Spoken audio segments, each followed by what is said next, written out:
So on number 1 for 2.3 finding slope and rate of change, I used the table to get this fraction. So the slope is -5, and that means the line is -5/1 to be more specific. For number 2, I used the chart again to get the slope is m equals -1/0, which means the line is undefined and vertical. For number 3, I used the chart or the table again to get m equals 1, so the line is positive. For number 10, I used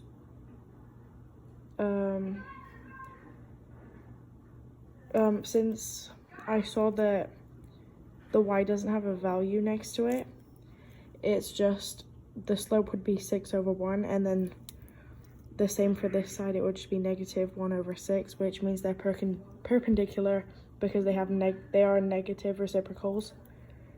On number 12, I saw the same thing. So the slope here is m equals 6, and then the slope here is m equals 3. So it's neither, because the slopes are not the same, nor are they negative reciprocals. And then on number 13, I did the same thing to get m equals -1 and -2/1, m equals -2/1, meaning they're parallel because they have the same slope. For number 17, 8,200 equals 75 degrees. That's height, by the way, in feet. And then I plugged that in to subtract 104 minus 75 equals 29, and then I divided that by the rate of change between, or the difference between 8,200 and 2,400 to get the average rate of change is 0.005 degrees per foot. And then number 18, I used the same process. Monday, being one day, had 25,000 gallons, and then the 11th day, which is the following Friday, had 7,000 gallons. So I found the difference between the Monday and the following Friday to get 18,000, and then I divided it by the difference between the days of Monday and the following Friday. So the average rate of change is 1,800 gallons of gasoline per day. And then to move on to the 2.3b finding slope homework, here's my work for number 1. You have to rearrange it to put it in y equals mx plus b form. If you do this, you'll get this, which is parallel because they have the same slope.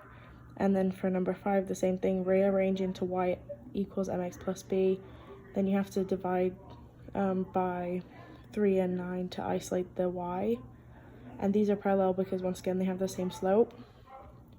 And then for number 9, I used the table to find what the slope would be for the top part, and then for the bottom part, it was already in y equals mx plus b form. So from doing this, I learned that they're perpendicular because they're negative reciprocals. And then number 11, February and May, that's the amount of money in someone's bank account. I figured out the rate of change is $533.33 per month. And then the sentence is the rate of change between February and May is $533.33 per month.